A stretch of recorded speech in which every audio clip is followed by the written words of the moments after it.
시편 91편 하기 전에 우리 제사장 기도 먼저 시작을 하겠습니다. 말씀 갖고 기도하는 것 가장 큰 핵심입니다. 네. 두 사람씩 좀 짝을 지시고요. 처음부터 아예 가족끼리 앉으시면 더 좋고요.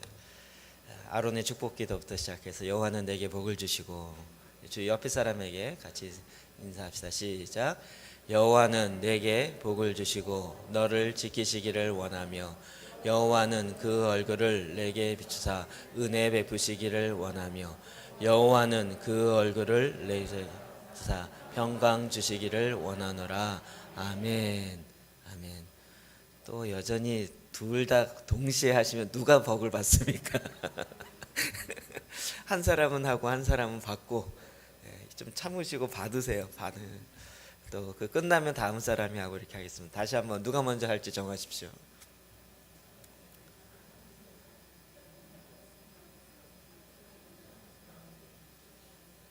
네, 못 외우신 분이 있으시면 그분은 두 번 다 받으세요. 그러면서 외우세요. 다시 한번 먼저 하기로 한 사람 자 하겠습니다. 시작. 여호와는 그 얼굴을 내게 비추사 은혜 베푸시기를 원하며, 여호와는 그 얼굴을 내게로 향하여 드사 평강 주시기를 원하노라. 아멘. 아멘. 반대로 하겠습니다. 시작. 여호와는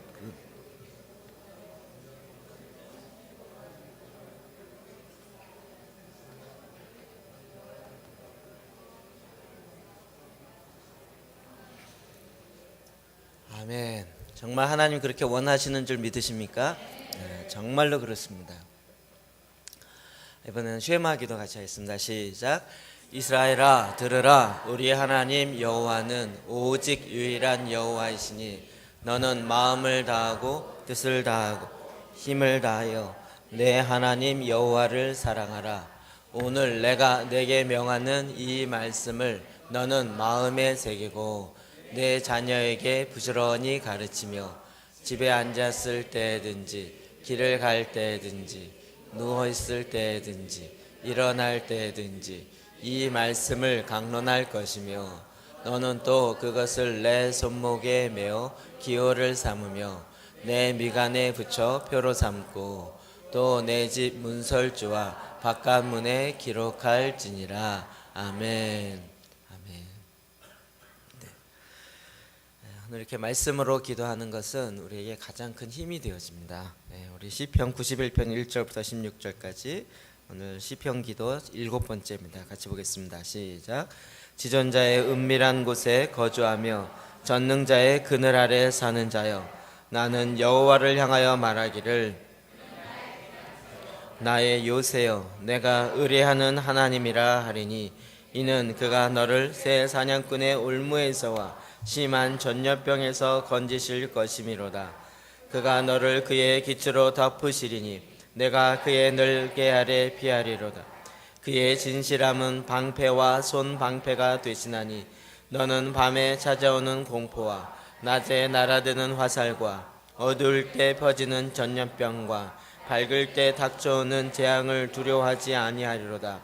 전명이 내 왼쪽에서 만명이 내 오른쪽에서 엎드러지나 이 재앙이 내게 가까이 하지 못하리로다.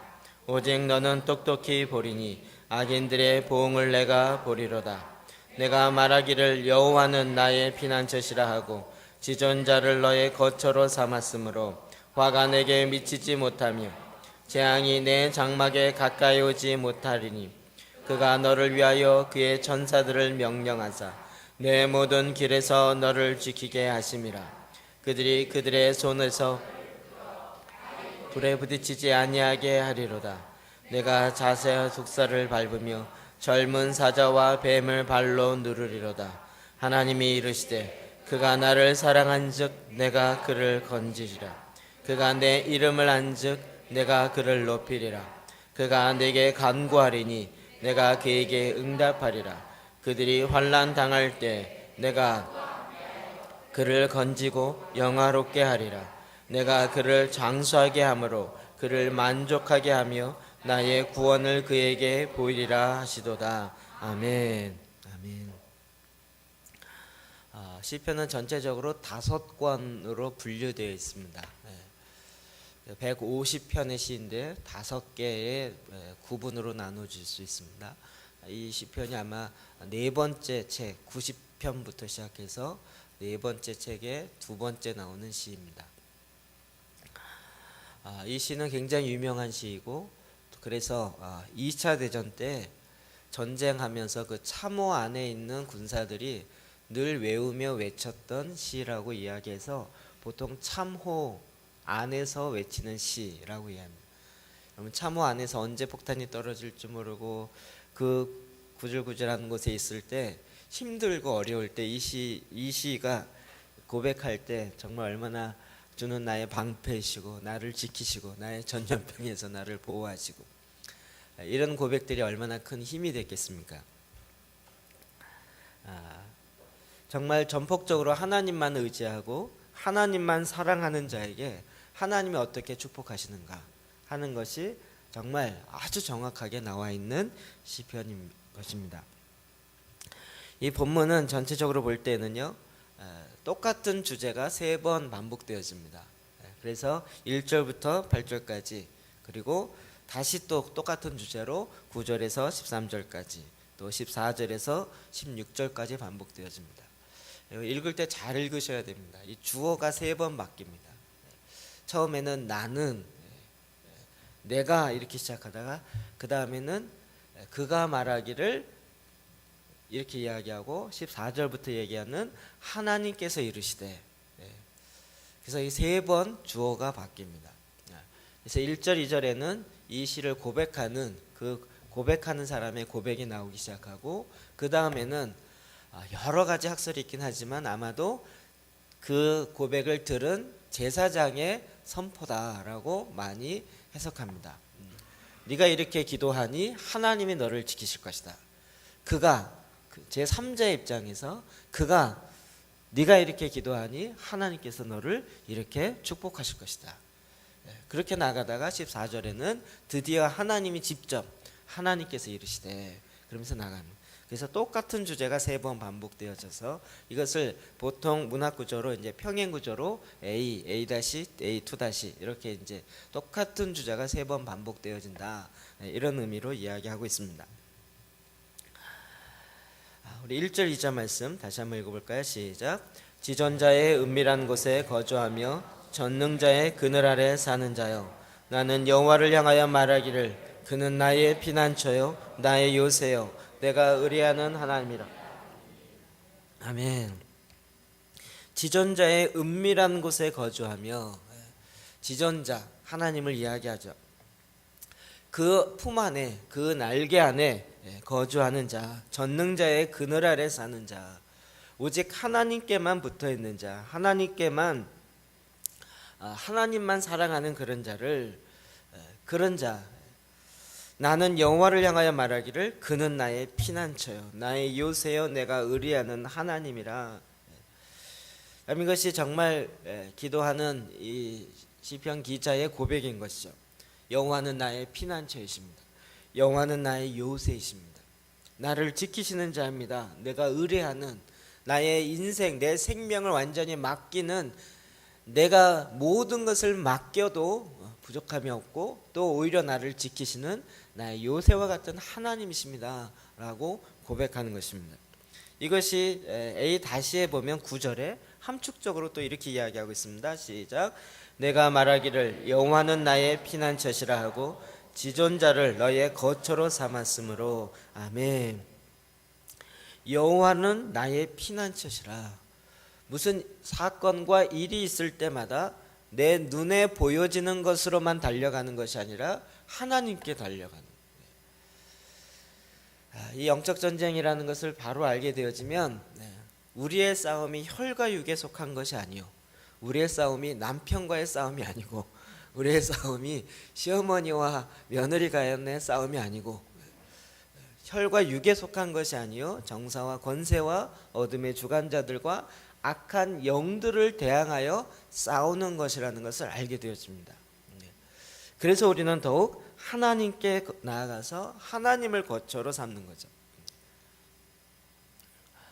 그러니까 우리가 눈에 보여지는 갈등이나 특별히 눈에 보여지는 많은 이런 일들을 그것을 또 모아갖고 불평의 말로 비판의 말로 하게 되는 경우들이 많이 있는데, 이런 경우들이 다 악한 영들이 험담의 영으로 작동하여서 교회의 하나 되어짐을 깨트리고 하나님의 뜻을 한 마음으로 가지 못하게 만드는 악한 영들이 작동하기 시작하는 것입니다.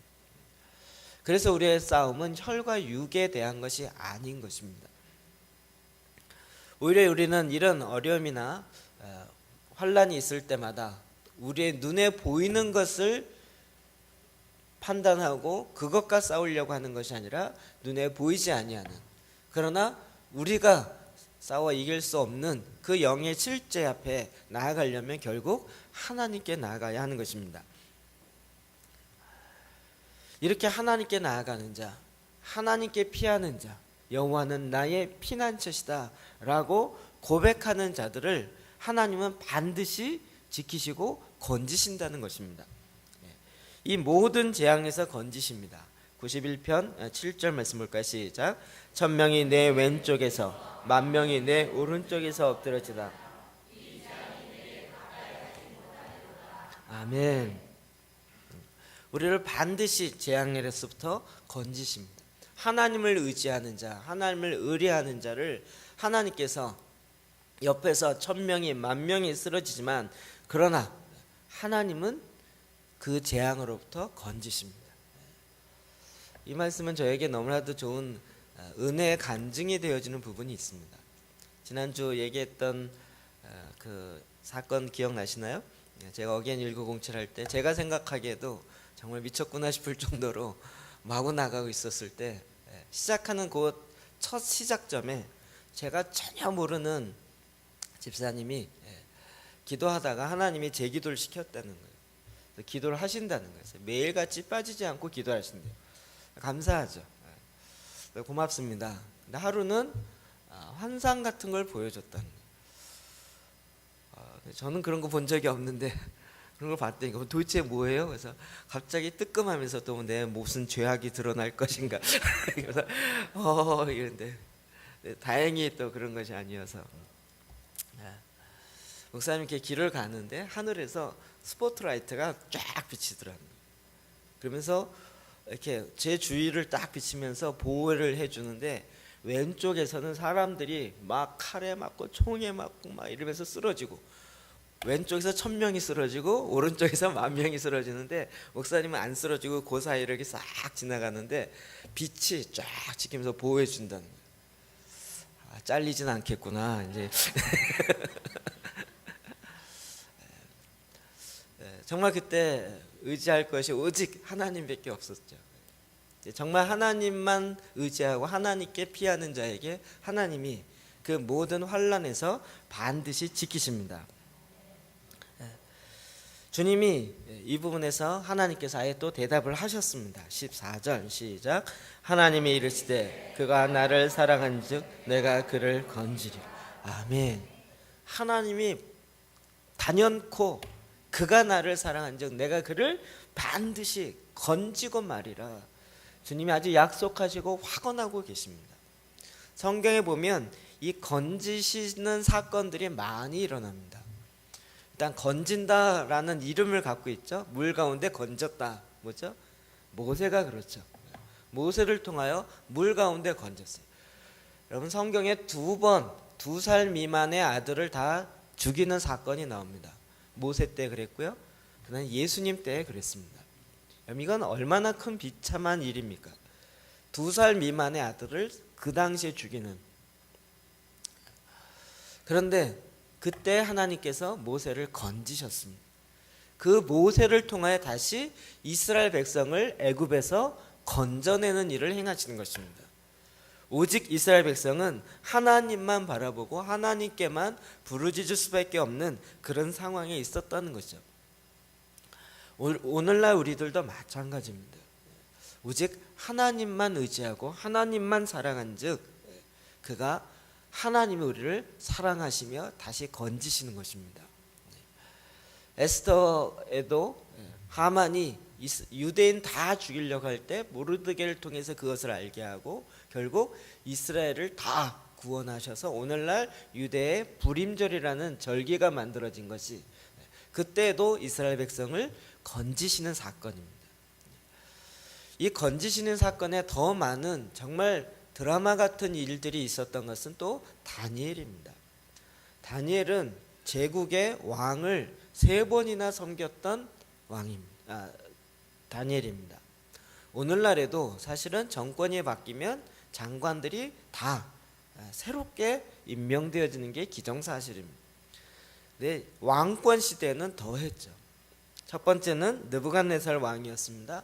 그때 노예로 잡혀온 자 중에서도 똑똑한 자들 뽑아서 왕의 그 사신으로 삼으려고 하는 특수 훈련을 했습니다. 그때 다니엘은 고기를 먹지 아니하고 열흘 동안 내가 채식을 먹겠다라고 했습니다. 왜요? 고기는 우상에게 드려졌던 물건이기 때문에 그가 하나님을 사랑하기 때문에 하나님의 말씀을 어기는 일을 할 수 없다라는 것이었습니다. 그래서 더 하나님을 사랑하였습니다. 근데 놀랍게도 맛있는 고기를 먹는 것보다 채식을 먹는 것에 더 하나님의 은혜를 주셔서 얼굴이 광채가 났다고 했습니다. 이 일을 통하여서 느부갓네살 왕의 측근으로 들어가기 시작합니다. 그리고 느부갓네살 왕이 하룻밤에 꿈을 꿨는데 너무나도 중요한 꿈인데 꿈을 잊어버렸어요. 그걸로 인하여서 이 바벨론의 모든 주위에 있는 꿈 해몽한 사람들을 잡기 시작하죠. 내가 꾼 꿈을 니네들이 찾아내라. 그리고 그걸 해몽해라. 꿈을 알려준 것도 아니고 얼마나 황당한 사건입니까? 꿈을 알려줘도 해몽하기가 쉽지 않은데 알려주지도 않고 자기도 까먹었어요. 자기도 뭔지 몰라요. 그런데 이거를 너희들이 찾아내서 해석해라는, 다 죽게 되었을 때 다니엘이 그때 하나님께 기도하고 또 꿈 밤에 자는 가운데 그 느부갓네살 왕이 꾸었던 꿈을 그가 꾸게 되어지고 그것을 해석하게 되어져. 그래서 또다시 이스라엘 백성 다니엘과 함께 구원 건짐을 받게 되어집니다. 이로 말미암아 그는 정말 총리로 하나님의 귀한 그 건지심을 받게 된 거죠. 그랬더니 총리를 셋이나 세우기 때문에 서로 시기하는 일들이 나타나요. 그래서 다른 총리들과 다른 민족에서 나온 사람들이 다니엘을 어떻게 하면 죽일고 하고 연구하다 보니 계속적으로 이 사건이 계속 끊이지 않는, 그래서 느부갓네살 왕을 더 섬기게 하려고 그의 신상을 만들어, 그의 그 상을 만들어 놓고 모든 민족 그 나라 사람들 다 절하게 만든. 그러나 다니엘과 세 친구는 하나님을 사랑하기 때문에 하나님만 바라보고 절하지 않습니다. 그래서 법에 제정된 대로 풀무불에 용광로에 그 네 사람을 던져버림. 그러나 하나님께서 또 그를 건지셨습니다. 왜요? 그가 하나님을 사랑하심으로. 여호와는 나의 피난처시오 나의 방패이시오 내가 하나님을 사랑하겠노라 라고 고백하기 때문에 하나님이 그를 반드시 건지시는 것입니다. 이게 두 번째 사건. 그 다음에 벨사살 왕일 때 또다시 벨사살 왕이 그 왕의 친척들을 1000명을 모아놓고 술잔치를 벌입니다. 그때 예루살렘에서 갖고 온 성전에서 쓰는 그 잔들을 술잔으로 창고에 있는 걸 끄집어 와서 쓰기 시작합니다. 하나님이 분노하시고 벽에다가 글을 씁니다. 메네메네 데갈로 바라스. 아무도 해명을 못합니다. 그때 다니엘이 와서 또다시 합니다. 그 뜻이 무엇입니까? 왕이 함량 미달이라는 거죠. 저울에 이렇게 재어봤더니 당신이 안 된다는, 떨어진다. 그날 밤에 죽습니다. 그러나 하나님은 다니엘을 또다시 건지셨습니다. 그리고 난 다음에 다리오 왕 시대. 또다시 다니엘이 매번 예루살렘을 향하여 창문을 열고 3번씩 기도하며 하나님을 사랑하는 줄 알고 이제는 또다시 기간을 정하고 오직 다리오 왕만 섬기게 하는, 그러나 하나님을 사랑하기 때문에 그의 마음을 빼앗기지 아니하고 여전히 하나님께 나아가 여호와는 나의 피난처시오, 나의 방패이시오, 내가 사랑하는 나의 하나님이라고 고백하며 기도하는 것입니다. 그를 사자굴에 던집니다. 하나님이 그를 또 사자굴에서 지키셨습니다. 그리고 건지셨습니다. 하나님은 하나님을 사랑하는 자를 반드시 건지시는 하나님이십니다. 저 여러분에 있어서도 마찬가지로 여호와는 나의 피난처이십니다. 여러분, 피난처다라고 이야기하는 것이 사자굴에 안 들어간다 이 얘기 아닙니다. 사자굴에 들어가는데도 보호를 받는 거예요. 풀무불에 들어가는데도 보호를 받습니다. 우린 자꾸 착각하죠. 하나님 나를 지키시면 그런 일을 없게 만들 거야. 근데 들어가게 하십니다. 들어가 보신 분 몇 분 계시죠? 별로 고생 안 해보셨어요? 네, 하나님이 그 가운데서도 반드시 지키시고 건지시는 것입니다. 하나님 지금도 저와 여러분을 이렇게 정말 여호와는 나의 피난처십니다, 오직 하나님을 사랑하며 고백하는, 마치 아가서의 술라미 여인과 같이 그 신랑 되시는 왕을 사랑하는 그 고백으로, 사랑으로 고백하여 나아갈 때 하나님이 그를 반드시 지키시고 보호하시는 것입니다. 그러한 자들에게 하나님이 이제 하나님의 사랑으로 축복하기 시작합니다. 첫 번째로는 구원과 영화를 약속하십니다. 15절 16절 다시 읽어볼까요? 시작. 그가 내게 간구하려니 내가 그에게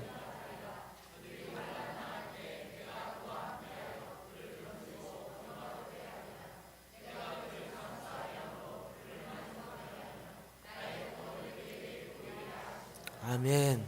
하나님이 이렇게 대답하시는 거예요. 그가 내게 간구하리니 내가 그에게 응답하리라. 얼마나 마음에 기쁨이 생기고 확신이 생깁니다. 그들이 환난 당할 때 내가 그들과 함께 그를 건지고 영화롭게 하리라. 환난 당할 때 내가 그를 건지겠다, 그리고 영화롭게 하겠다. 그들을 장수하게 하고 만족하게 하며 나의 구원을 그들에게 보이리라. 주님이 약속하신 겁니다. 잠언 8장 17절에 또 이렇게 약속하고 있습니다. 시작. 나를 사랑하는 자들이 나의 사랑을 입으며 나를 간절히 찾는 자가 나를 만날 것이니라. 아멘. 사랑하는 자에게 주시는 축복의 약속인 것입니다. 이 사랑하는 자라는 그 의미가 히브리어로 카샥이라고 합니다. 카샥. 그건 뭐냐면 붙어있다라는 거예요. 하나님께 붙어있는 자, 오직 하나님께 피하는 자, 그와 같은 자에게 반드시 내가 그들을 보호할 뿐만 아니라 그들이 구하는 것보다 더 넘치게 열매 맺게 하리라 라고 하는 것입니다. 주님은 반드시 주를 찾는 자, 주의 말씀 가운데 거하는 자에게 주시는 상급이 있습니다. 구원과 영화인 것입니다. 그럼 신약에는 이것이 요한복음 15장 4절에서 5절 이렇게 말하고 있습니다. 시작. 나도 너희 안에 거하리라. 자기가 포도나무에 붙어있지.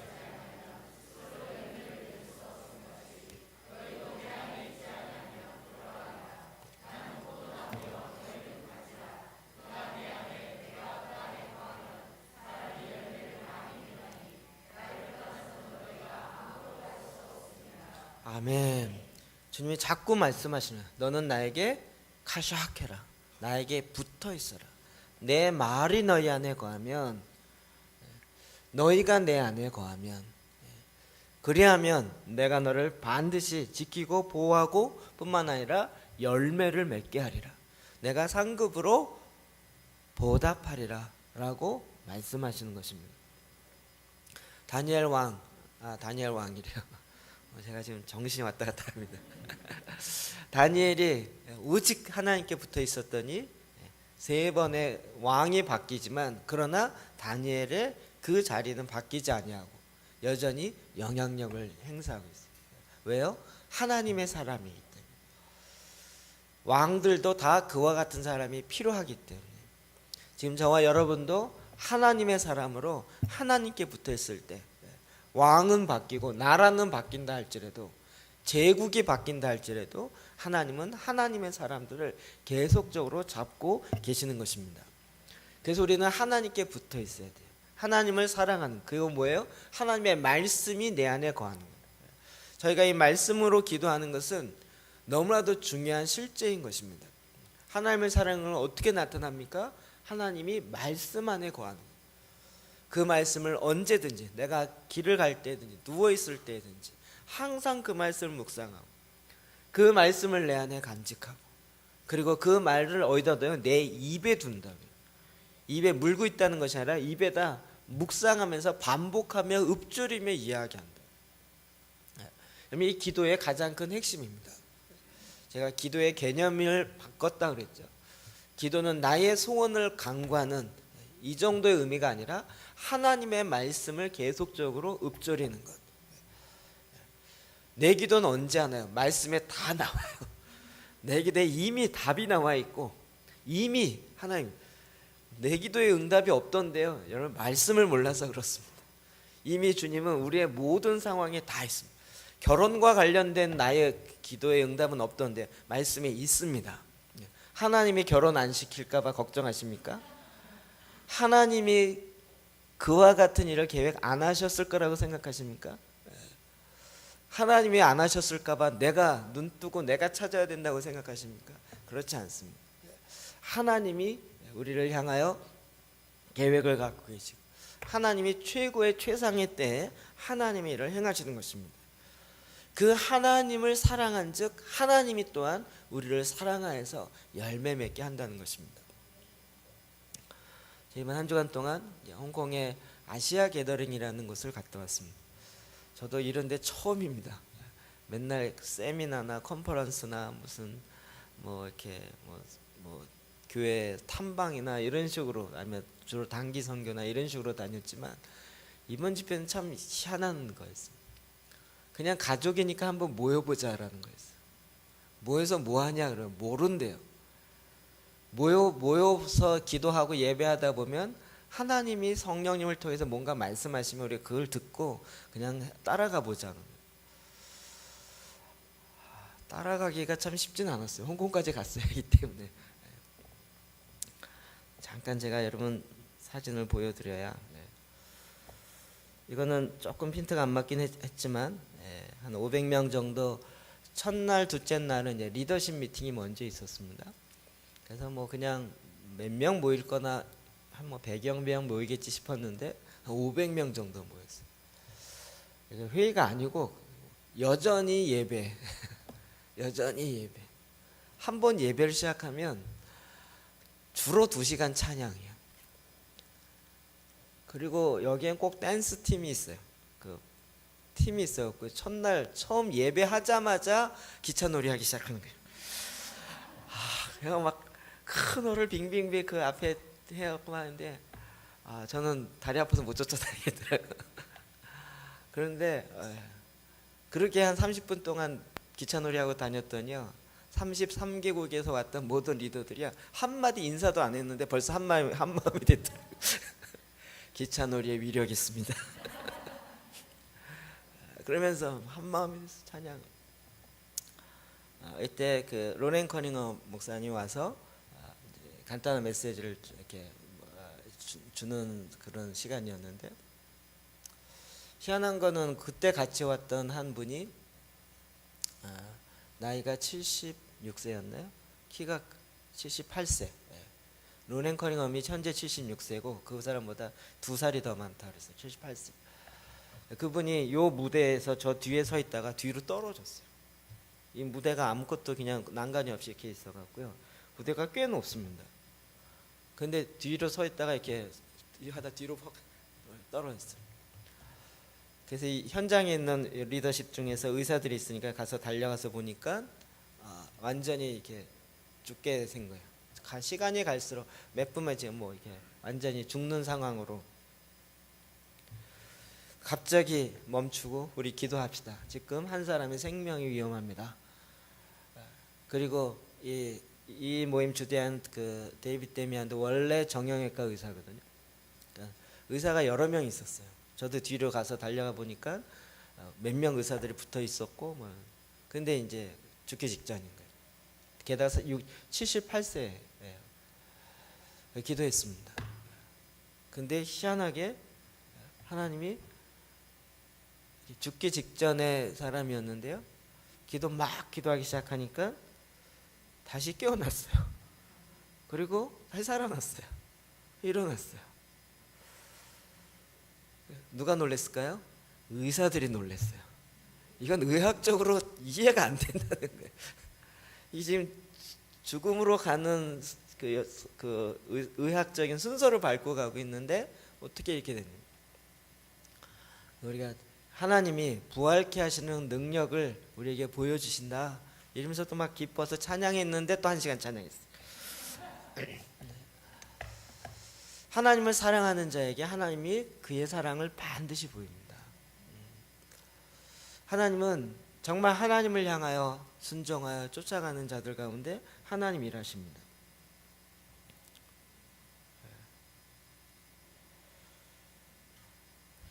리더십 미팅이라고 해서 하여튼 하루 저녁 그 다음날 아침 이렇게 해서 2번 했는데요. 저는 늘 회의에 익숙한 사람이라 또 뭐 회의하고 이랬겠지, 뭐 아니면 세미나 하겠지, 아니면 누가 메시지 하겠지 이랬는데요. 그런 거 없이 계속 예배, 찬양. 우리가 하나님이 그런 가운데 또 그러니까 뭐 상상을 이렇게 초월하더라고요. 사실은 이제 뭐 국가에서 다들 이렇게 뭐 대표급으로 오셨잖아요. 33개 나라에서 왔으니까 33개. 예. 그러니까 이제 다들 이제 좀 그렇죠. 그런데요, 둘째 날에는 나라별로 앞으로 나와서 제일 처음에는 이렇게 한국을 부르더라고요. 그러니까 중국 분들이 제일 많으니까 한국에서 오신 분 앞으로 오라고 가운데 서고 그 사람들을 중국 분들이 다 축복하고 안아주자고 하더라고요. 그리고 또 찬양하고 끝나니까 한국 분들 옆으로 뒤로 물러나고 이제 일본 분 들어오라고. 그들도 축복하고 또 껴안아주고 사랑하고. 그 다음은 말레이시아 들어오시오 뭐 이렇게 한창 들어가는데 한 30분 동안 계속 들어가는 거예요. 그런데 하나님이 그런 가운데요, 말 한마디도 안 하는데 정말 하나로 만드시더라고요. 저는 참 이렇게 이게 정말 잘 노는 게 필요하는구나. 그냥 노는데 친해지고요. 노는데 한 마음이 되고 그냥 같이 그냥 이렇게 뛰다 보니까 그냥 기쁨이 되는. 어린 아이부터 뭐 연세 많으신 분까지 그냥.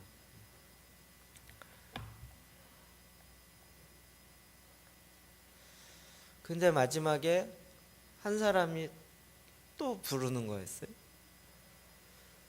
북한에서 온 사람 부르더라고요. 근데 5명이 있었어요. 다른 아무 설명 없었어요. 북한에 온 사람 안으로 들어가서. 그리고 영상을 딱 이렇게 잡았는데 그 순간에 제가 사람들이 이렇게 왕창 몰려 있으니까 그 사람을 잡을 수 없는데 그를 잡고 있는 스크린을 찍었어요. 근데 이 영상을 딱 보는 순간에 눈물이 나기 시작해요. 거기 있는 모든 사람들이, 저는 북한 문제 저는 이렇게 전체적으로 이렇게 관심인지 몰랐어요. 근데 모든 사람들이 거의 막 울기 시작하면서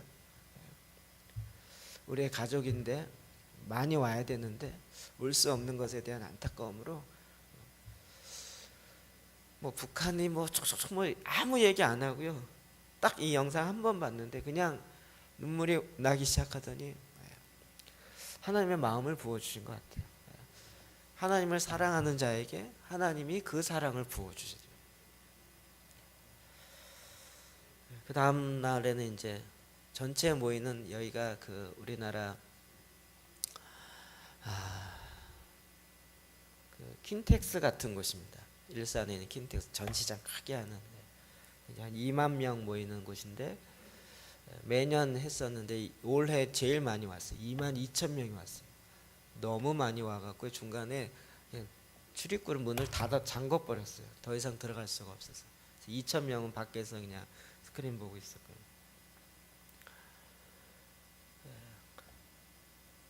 그래서 이 사람들이 예배하고 찬양하는데요. 2만 명이 찬양하는데도 이 시나리오가 없고 콘티가 없어요. 그냥 찬양하는. 한 곡을 갖고 주로 30분 정도 불러요. 어떻게 부르는지 사진을 못 찍게 해요. 거기 안내하는 사람 한 600명 정도 안에 들어와 있는데 안내하는 사람의 주 업무는 뭐냐면 사진 못 찍게 하는 거예요. 공안들이 깔려 있고 여기에 가정교회 지도자들이 다 와 있고, 그래서 하여튼 계속 이렇게 그 사람들은 찬양 안 하고 계속 누가 사진 찍냐고 가서 말리고 그럼에도 불구하고 전 몰래 가서 또 찍었어요. 그들이 없는 곳, 가장 후미진 곳, 어두운 곳에 가서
찍다가 걸려갖고 그만 찍었어요.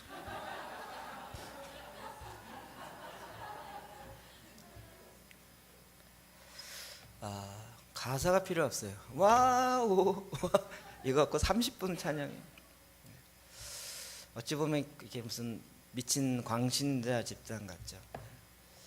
여기에 10,000명이 중국 대륙으로부터 왔는데 그 사람 대부분 다 가정교회 지도자들입니다.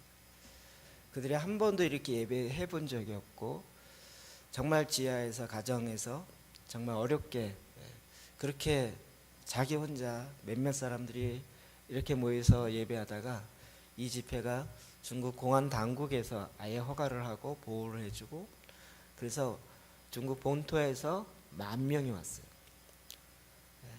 중국이 한국 같지 않습니다. 어떨 때 기차 타고 40시간, 뭐 20시간 이러면서 와가지고 숙소가 없어갖고 그 공항 그냥 로비에서 묵으면서 그러면서 참여를 하고요. 20,000명이 보통 우리 이렇게 하면 뒤에선 졸잖아요. 뒤에서 20,000명이 동시에 뛰어요. 동시에 다 뜁니다. 그래 하나님을 예배하고 하나님을 찬양하고 그리고 정말 위험한 일이지만 가정교회 지도자들 5명이 앞으로 딱 나왔어요. 딱 나오니까 그 안내하는 600명의 조끼 있은 사람들이 막 뛰어다니면서 사진 못 찍도록 얼마나 절대 미국이래 중국의 공안 중에서 그 사이버 쪽에 그래서 특히 이제 페이스북이나 이쪽으로 이런 사진이나 이런 걸 잡아내는 사람들이 20,000명 있답니다. 검색을 자기네들 다 쫓아오면서 거기서 나온 것들 다 조사한답니다. 근데 제가 보기엔 뭐 이미 이 스마트폰 퍼져 있어서 서로 찍고 난리 난 것 같아요. 그들의 마음속에 그런 마음이 있었어요. 하나님을 향한 그 열정, 하나님을 향한 사랑. 내가 감옥에 가더라도 하나님을 사랑하는 이 사랑을 포기하지 않겠다. 그 중에 한 지도자는요, 이 집회하기 전날 공안이 풀어줬어요. 여기 집회 참여하라고. 옥에 갇혀 있다가 풀어줬어요. 그들이 다 같이 위로받으면서 마음에 가졌던 동일한 마음은 뭐냐면 누가 설교한 사람이 없어요. 간증인데 하나님이 우리 기도에 응답하신다라는 거였어요. 우리가 하나님을 향하여 사랑하였더니 하나님이 우리에게 그 열매를 보게 하셨다라는 거예요. 아무리 홍콩이라도 중국입니다. 근데 하나님이 그 열매를 보게 하셨어요. 그리고 정말 이런 어마어마한 일들을 행하셨어요. 제일 첫 집회 때 이렇게 광고하시러 오시는 목사님, 제가 지난번 그분을 리더 서밋 할 때 3번 다 개인적으로 만나고 말은 안 통하지만 이렇게 딱 앉는데 제 마음에 감동이 확 들면서 눈물이 확 나더라고요. 그분이 이제 매번 광고를 하고 하는데 처음에 올라오자마자 말을 못 꺼내더라고요. 2007년에 처음에 하나님이 이런 말씀을 주셔서 이 일을 하려고 했을 때는 150명 모였대요. 2007년, 7년 전입니다. 그리고 매번 하나님이 우리의 믿음을 시험하게 하시고 매번 돈도 없지만 더 넓혀가고 더 넓혀가고 더 넓혀가고. 그런데 당일날은 완전히 자기가 이 넓은 공간이 꽉 차는 걸 보는 순간 광고를 못하고 그냥 1분 이상 이렇게 서 있더라고요.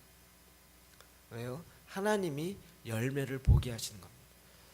하나님을 사랑하는 자 하나님이 그 열매를 보게 하십니다. 반드시 내가 응답하리라. 너희가 열매를 많이 맺게 할 것이다. 하나님은 계속 하나님을 전심으로 사랑하는 자에게 하나님이 그 축복을 주시고자 하는 하나님의 계획을 포기하시는 적이 없습니다. 그래서 이제는 완전히 반전되었어요. 전에는 중국이 문화혁명으로 30년 동안 기독교를 박해했고 선교사가 못 들어가게 했고 완전히 억압 가운데 있었습니다. 근데 이제 모두 다 거기에 와 있는 사람이 뭐라 그러냐면 이건 하나님의 계획이었다는 거예요. 우리를 더 순결하게 만들고 더 거룩하게 만들고 하나님을 더 사랑하게 하고 내가 갖고 있는 그 무엇보다도 주님이 주님을 더 사랑하게 하려는 하나님의 우리를 향한 훈련이었다. 이제 그 훈련을 놀랍게도 하나님이 이제 통과하게 해서 그 열매를 보게 하시고 중국 가운데 지금 1억이 넘는 크리스천 인구를 갖고 있습니다. 이제는 중국이 일어나야 될 때라고 모두가 다 동의하고 있습니다. 하나님이 반드시 그 기도에 응답하십니다. 하나님을 사랑하는 자 30년 동안 감옥에 있었다 할지라도 하나님이 반드시 그 열매를 보게 하십니다.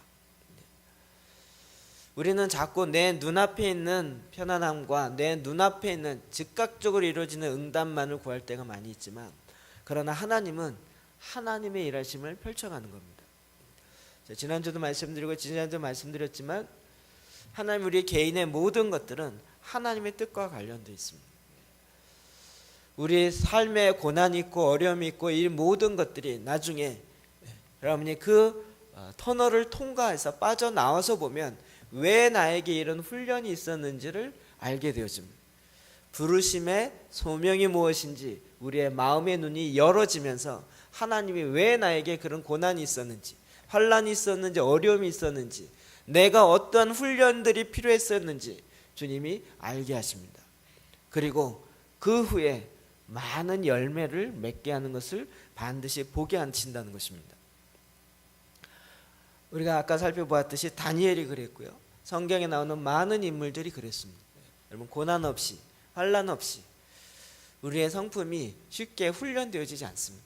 머리에 알고 있다고 그것이 실제 삶으로 사라지는 것과는 별개의 문제인 것입니다. 하나님이 이렇게 하나님을 사랑하는 자, 전심으로 하나님의 이름을 찾고 하나님께 피하는 자, 그에게 하나님은 그를 건지시고 그로 하여금 열매를 보는 보응케 되어진 그 기쁨의 축복을 누리게 하시는 것입니다. 뿐만이 아닙니다. 또 위험에서 건져주십니다. 3절 다시 볼까요? 시작. 이는 그가 너를 새 사냥꾼의 올무에서와 심한 전염병에서 건지실 것이미로다. 아멘. 새 사냥꾼의 올무에서 가장 위험한 새 사냥꾼의 그 올무는 사실은 눈에 보여지지가 않습니다. 그래서 제일 위험합니다. 눈에 보여지는 위험이 아니라 눈에 보여지지 않은 위험. 그러나 한번 그 올무로 완전히 이렇게 들어가게 되면 다시는 빠져나올 수 없는 그런 위험에서 우리를 건지십니다. 보호하십니다. 우리가 그와 같은 길을, 사망의 음침한 골짜기를 간다 할지라도 하나님께서 반드시 지키는 것입니다.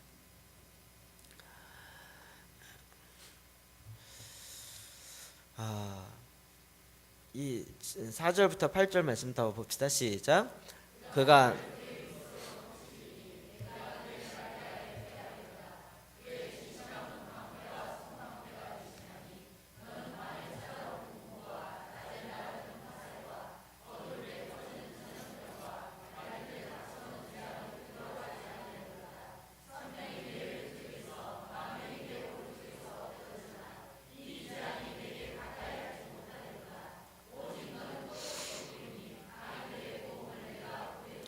아멘, 아멘. 하나님은 철저하게 하나님을 사랑하는 자에게 그 사랑에 대한 축복을 허락하십니다. 그러나 악인들에 대해서는 보복에 대한 이야기도 정확하게 성경에 기록되어 있습니다.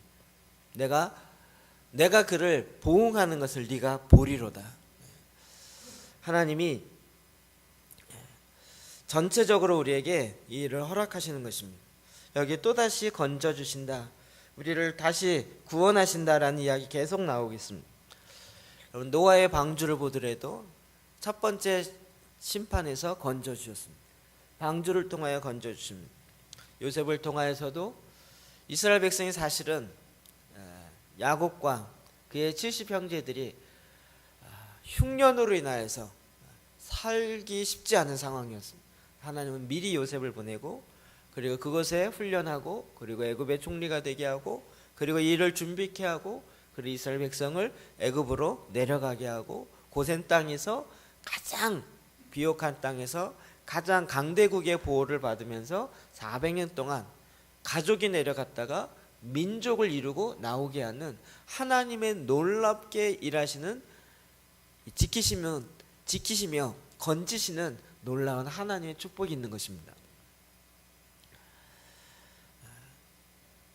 하나님은 저와 여러분 가운데 계속 이 일을 행하십니다.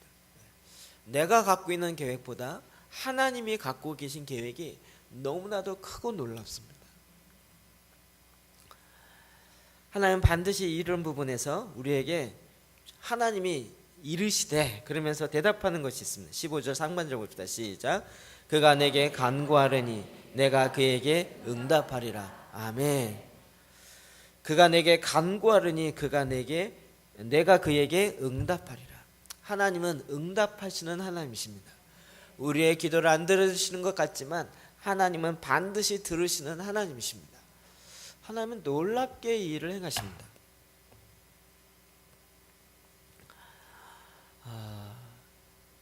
좀 희한한 일이 정말 희한한 일이죠. 이게 첫날에는 전체 아까 그 2만 명 모여서 전체 예배를 하는데요, 찬양하는데요, 2시간 찬양했습니다. 그러더니 그 광고하시는 그 목사님 와서 말을 못하고 1분 동안 서 있더니 광고를 하고 끝인 거예요. 한국에서 간 사람 다 의아했어요. 끝이야? 찬양 2시간 하고 끝이야? 설교가 없어요. 아무것도 없어요. 2시간 반 했죠? 그리고 끝인 거예요. 그리고 이제 잘 쉬었다가 내일 다시 아침에 또 와서 예배하자는 거예요. 거기에 뭐 한국에 내노라 하는 사람들 많이 와 있습니다. 송정미 사모님도 와 있었고, 그 다음에 나중에 왔지만 강명식 찬양사도 와 있었고, 또 찬양과 예배 나름대로 한국교회에서 앞장서 있는 사람들 많이 와 있었는데 2시간 반을 막 예배하고 찬양하고, 그리고 이제 다 말씀을 이루고 있었는데 끝. 돌아갑시다. 충격이었습니다. 다들 이렇게 다시 이제 숙소로 가면서 설교 없이 예배가 되는구나. 설교 없이 예배가 되는구나. 우리 저희도 한번 해볼까요? 설교 없이 예배가 되는구나. 근데 찬양했는데 이미 하나님이 거의 다 만지셨고 거의 다 응답하셨어요. 가면서 다들 말씀을 들은 것보다 더 막 이렇게 은혜가 충만해서 돌아가면서 그 다음날 됐더니 또 특이하게 찬양 또 2시간 하고, 그리고는 중국에 새롭게 일어나는 일들이 지금 전 세계 기독교 리더들 가운데 또 핫 이슈입니다. 영국에 있는 크리스찬 리더가 또 왔어요. 그리고 유럽 쪽에 8개 나라 크리스찬 리더들이 왔어요. 나중에 알고 봤더니 아펜 전쟁을 일으켰던 나라 대표들이 다 왔어요. 1800년 전 일입니다. 그리고 중국이 그 아펜 전쟁에 졌습니다. 그래서 항구를 5개인가를 내줘야만 했습니다. 그 중에 하나가 홍콩이었고 100년 동안 영국이 다스리게 했습니다. 대국으로서 전쟁에 진 자기네들의 이 민족적 수치가 있었고, 뿐만 아니라 여러분 전쟁 이름 자체가 아편 전쟁 아닙니까? 그들이 중국인들에게 아편을 팔고 그 대가로 차를 가지고 갔습니다. 그래서 중국에 있는 많은 사람들이 아편에 빠지게 됐습니다. 1800년 전 일입니다. 그런데 그 지도자들이 와서 1800년 전에 우리 민족의 선조들이 했던 것에 대해서 무릎을 꿇고 용서를 구했습니다. 그걸 보면서 전들 좀 이렇게 농담이 먼저 생각나는데, 서양 사람들이 무릎 꿇고 했는데 5분은 못 앉아 있더라고요. 무릎을 꿇어보지 않아서 그런지. 그래서 막 다리가 아파갖고 막 옆으로 꿰고 막 옆으로 해고. 근데 또 가정교회 지도자들이 나오는데 중국 문화인지 개더리 문화인지 잘 모르겠는데 또 그걸 받고 또 기도하고, 기도를 하면 또 한 명이 하는 게 아니라 서너 명이 또 하고 또 하고 또 하고, 이 사람이 한 30분 이상은 무릎 꿇을 거예요. 솔직히 자기가 한 거 아니잖아요. 자기 또 기독교 그 영국에서 무슨 약간 총회장급 되시는 이런 분들인데 또 뭐 어디서 왔더라? 스웨덴, 폴란드 뭐 그 유럽 그쪽에 그래 회개하면서 용서를 구하고 그러면서 하는데 하나님이 응답하시는 것들 보는데요. 그러니까 정말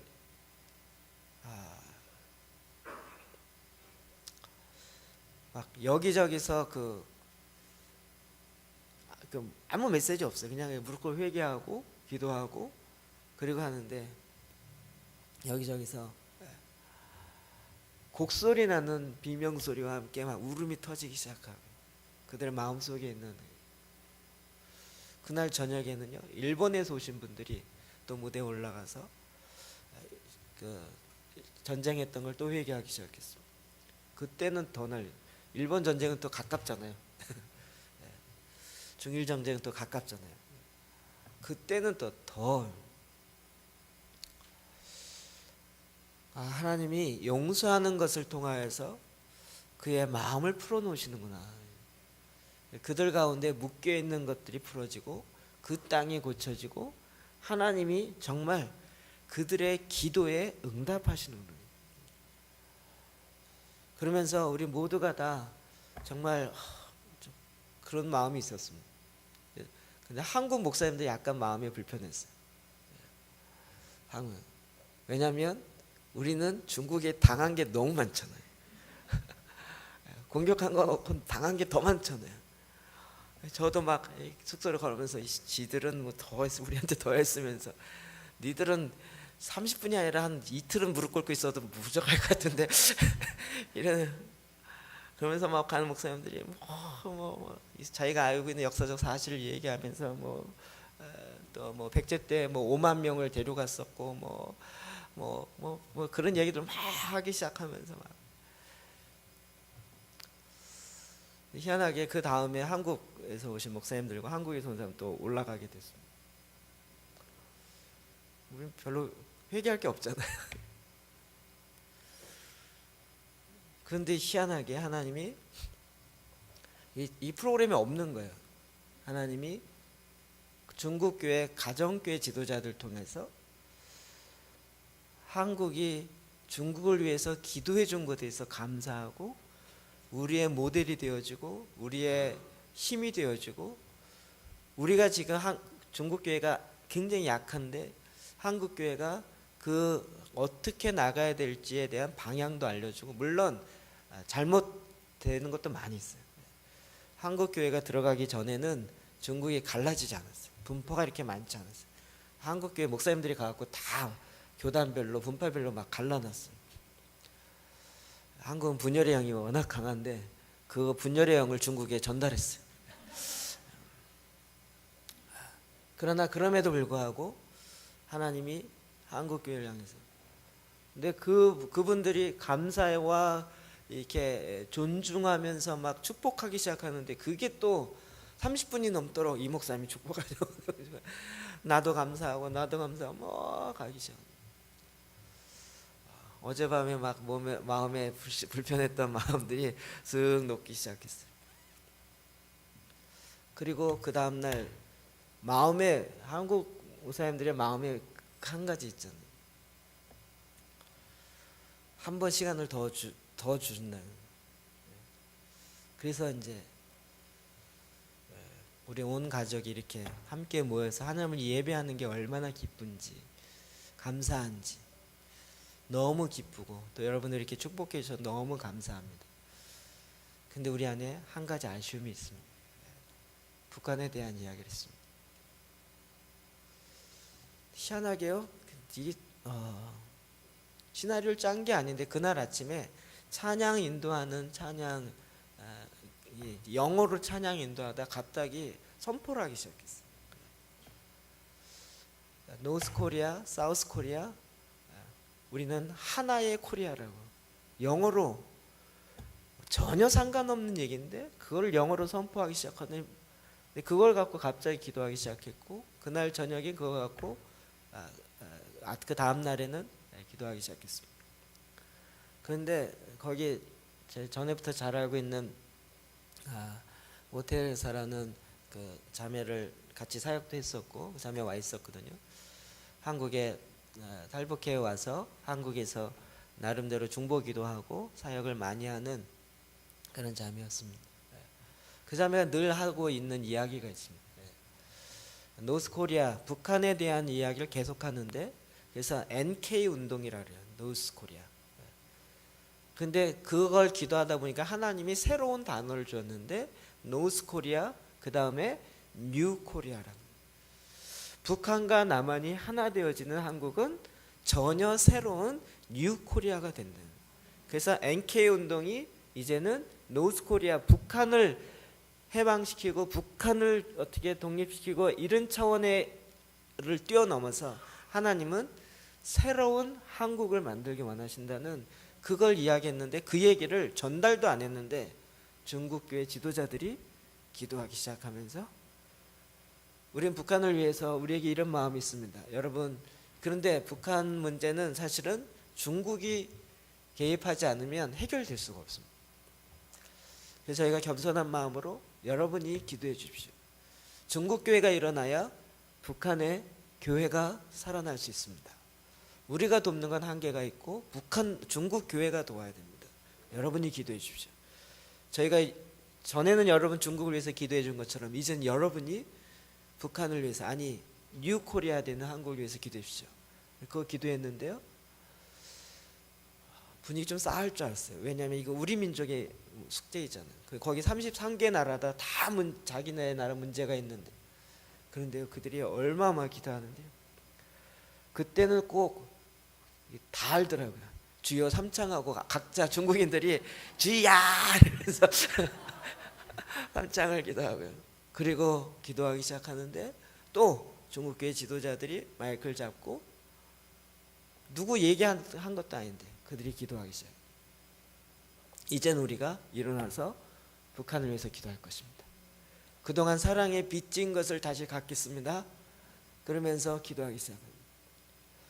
하나님이 우리를 지키시고 보호하신 것처럼 이제 북한 가운데 하나님의 일하심을 우리가 눈으로 볼 것입니다. 그 마음에 완전히 새로운 소망과 비전을 다시 갖게 됐습니다. 그 누구 하나 시나리오 갖고 간 게 아니었어요. 하나님이 정말 하나님을 찾고 하나님만을 전심으로 구하고 여호와는 나의 피난처라 라고 고백하는 자들을 통하여서 하나님이 새 일을 행하신 걸 완전히 보게 했어요. 그 기도가 딱 끝나는데 거기에 와 있는 유대인 목사님이 예언을 하기 시작했어요. 히브리어로 이야기하고 그 다음에 예언하기 시작하면서 하나님이 이미 이 일은 시작되었다라고 이야기했습니다. 시작될 것이다가 아니라 이미 시작되었다. 그 시대에 들어갔다라고 유대인 목사님이 예언하면서 선포하기 시작했습니다. 하나님은 이제 하나님의 때에 하나님의 일을 반드시 이루십니다. 그가 내게 간구하리니 내가 그에게 응답하리라. 거기에 탈북자 5명이 와 있었는데 한 명이 무대에 올라가 있었습니다. 그 형제 올라갔냐 안 올라갔냐 때문에 저희가 자체 회의하면서 논란이 좀 있었습니다. 우리는 그 형제 간증하는 게 어떻겠는가 어떤 목사님 툭 얘기했는데 그 형제가 하라면 성령님이 하라고 하신다면 하겠습니다. 그러나 내가 올라와서 한다는 이야기는 나는 목숨을 내놓는 것입니다. 나는 탈북자고 여기 공안들이 깔려있고 내가 그것을 알게 되어지면 간증하고 난 다음에 어떻게 될지 모르겠습니다. 그러나 성령님이 하라고 하신다면 나는 하겠습니다. 그래 준비를 하고 있었어요. 그걸 들으면서 우리 생각이 짧았구나. 그걸 보호하는 차원에서 하지 않게 하고 그냥 무대에만 올라가게 했습니다.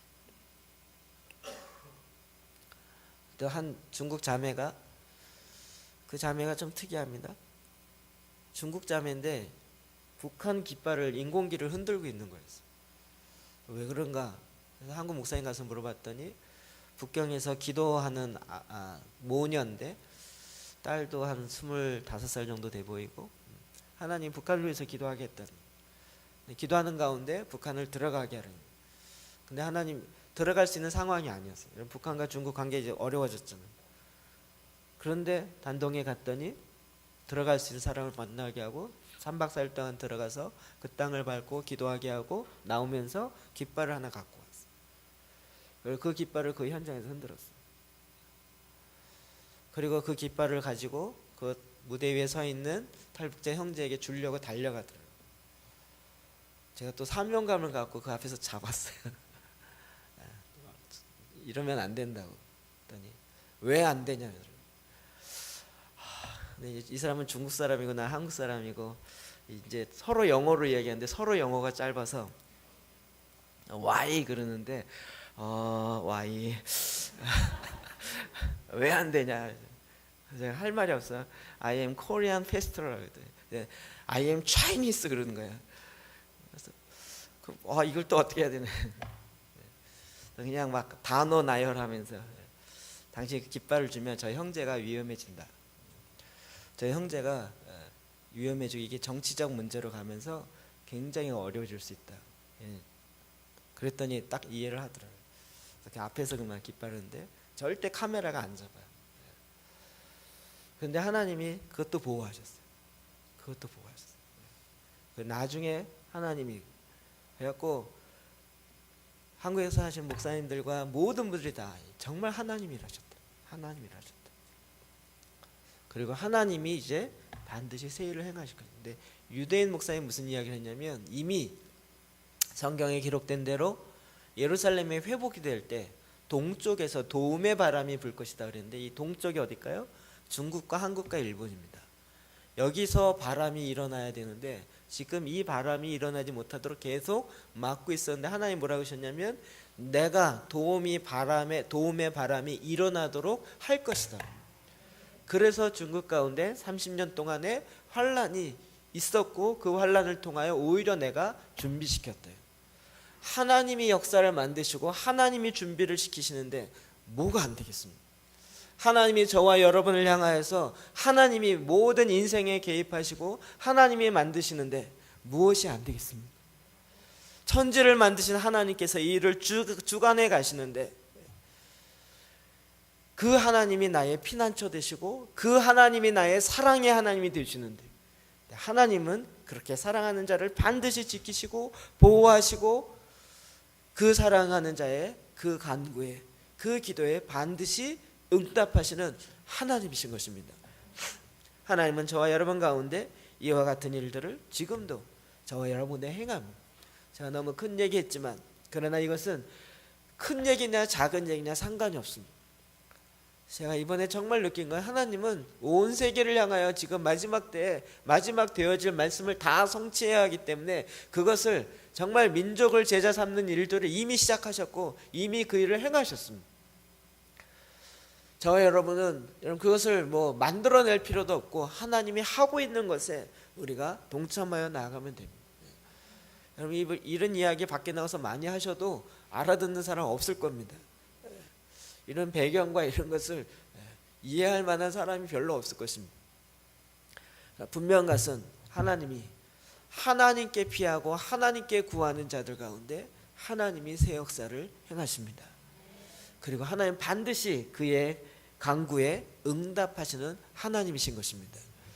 하나님은 저와 여러분이 그렇게 찬양하고 주님을 예배하고 주님을 높이고 그리고 주님께 피하는 자, 전능자의 그늘 아래에 숨는 자, 그러면서 말하기를 여호와는 나의 피난처시요 나의 요새시요 나의 도움이시요 나의 힘이시라고 고백하는 그 간구를 주님은 반드시 들으시고 사냥꾼의 올무에서 지키시고 사자의 입에서 건지시고 그리고 그의 발을 통하여 뱀의 머리를 밟게 하시고 그 원수들에게 모든 보응하시는 그 일을 보게 하시는 하나님의 역사를 이루시는 것입니다. 저는 정말 40년의 역사가 눈앞에 휙 지나가는 것 같아요. 하나님이 중국을 왜 문화혁명을 통하여서 그렇게 많은 피가 흘려지게 하고 많은 기독교인들이 옥에 갇혀야만 하는 것. 그리고 한국 가운데 왜 이런 일이 일어나고 지금 어떤 일이 일어나? 그래 하나님이 이제 마지막 때에 또 독일을 일으킬 겁니다. 독일이 2번의 세계 대전을 자기네들이 일으키고 그들의 마음이 지금은 겸손해졌어요. 그리고 하나님이 쓰시기에 좋게 되어 있어요. 그 고난을 통해서 일본을 일으킬 것입니다. 왜요? 쓰나미를 통해서 그들의 마음을 겸손케 했어요. 그리고 겸비한 자들을 통하여 하나님께 구할 때 하나님이 그 기도를 들으시고 그 기도에 응답하시는 하나님이십니다. 여러분, 환난은 나에게 유익이라고 바울은 계속적으로 이야기하고 루터도 그렇게 이야기하고 있습니다. 왜요? 나의 사랑하는 그 하나님을 찾기 때문에, 그리고 그 하나님께 부르짖기 때문에, 그 하나님의 말씀을 내 마음에 두고 내 마음에 두었던 이 말씀이 그대로 이루어지도록 그 열매를 보게 하시는 하나님의 역사가 우리 가운데 있기 때문에 그렇습니다. 하나님이 이제도 마찬가지로 할 것입니다. 이제는 정말 하나님이 일하셨어요. 동방박사 3사람이 와서 예수 그리스도의 오심을 예배했습니다. 그 중국 분인가 그분이 그걸 해석을 이렇게 하는 거예요. 주님의 다시 오심도 그런 비슷한 일이 일어날 거예요. 동방에서 세 명의 나라가 어디 있습니까? 중국과 한국과 일본이 일어나서 예수 그리스도의 오심을, 다시 오심을 예배하며 경배하는 그 일들이 또 예루살렘에서 일어날 거라는, 이 어려운 얘기를 이해하십니까? 아멘 하시는 게 대단하십니다. 그래서 하나님이 한국을 놀랍게 부흥시키시고 또 중국을 다시 일으키시고 또 일본을 이제 일으키고 계십니다. 그리고 이제 한국과 북한이 새로운 뉴 코리아가 되게 하셔서 하나님을 향하여 하나님의 뜻을 부르짖게 하는, 하나님의 역사를 보게 하는 그 일들을 하게 하실 것입니다. 내가 나와는 상관이 없는 일이다 라고 해도 하나님은 그 일을 행하십니다. 그리고 이제 우리가 주님의 마음을 품고 주님 앞에 나가 구할 때 주님이 반드시 우리의 원수를 보응하고 그리고 이제 우리의 기도에 응답하시는 나의 하나님이신 것을 우리가 보게 되는 것입니다. 여러분, 그 전능자 그늘 아래서 주님께 피하고 주님께 부르짖으시는 시편의 기자와 같은 고백이 저 여러분 가운데 있기를 주의 이름으로 축원합니다. 기도하시겠습니다.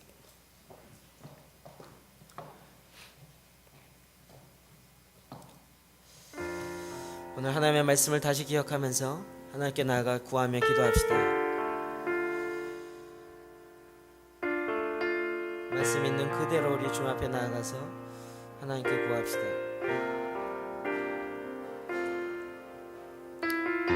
이 자리에 있는 것처럼 나는 여호와를 향하여 말하기를 그는 나의 피난처요 나의 요새요 내가 의뢰하는 하나님이라. 그는 나의 피난처요 나의 요새요 내가 의뢰하는 하나님이라. 우리가 주님 앞에 나아 내 기도를 통하여 들으시고 나의 기도를 통하여 일하시는 하나님 앞에 나아가 이 시편의 기자의 고백처럼 우리의 마음과 뜻과 정성을 다하여 이 말씀을 내 마음에 두며 내 영 가운데 새기며 이 말씀으로 선포하며 우리 같이 한번 함께 나아가 기도하겠습니다. 다 같이 기도합시다.